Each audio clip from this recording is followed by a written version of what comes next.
With fall beginning over the weekend, meteorologist Stone Schaefer is taking a look back at summer. In this week's Weather-Wise, at some of the stats when it comes to severe weather, rain totals, and more. That's this week's Weather-Wise.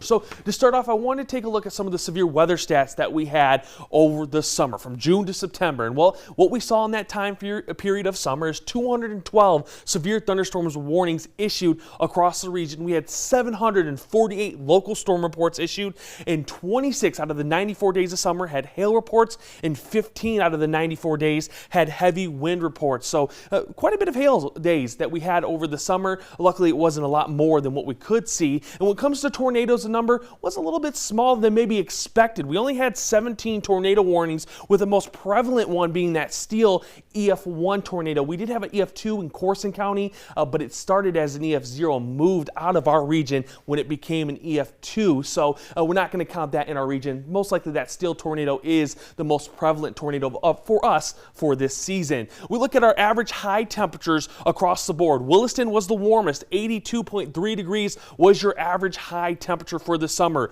Bismarck was right around 81.9, Dickinson 81.3, and Minot had the coolest average high temperature across the summer, sitting right around 79.2 degrees. So it was a warm summer ahead. We've had a warm September to end summer and move into fall, and we'll see how that changes things as we move through fall into winter. When we look at precipitation numbers, well, Bismarck, you had right around 8.84 inches of rainfall over the summer. Our average, well, we were below that. Average is right around 10.25. Minot, the same story, below average rainfall totals at 7.43 for this year. Our average in Minot's right around 9.52. Dickinson also shows below average numbers for rainfall, with our rainfall this year being right around 6.77 inches. Our average is 8.38. And then Williston also below average, with rainfall total right around 5.7, with the average being right around 7.84 on our normal summer rainfall total. So I want to take a look at drought, just because we had a lot of lower amounts. This is how we started the summer. Right before summer, this is the last drought monitor update, and what it showed was a lot of the state was actually in the good. The southwest corner had some drought building,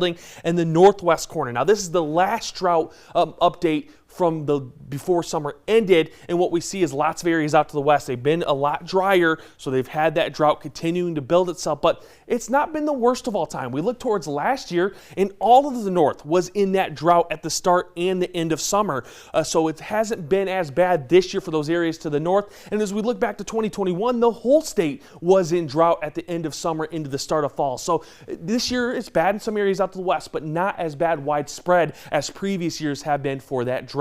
So remember to continue to send in your questions so I can answer them here weekly on Weather-Wise.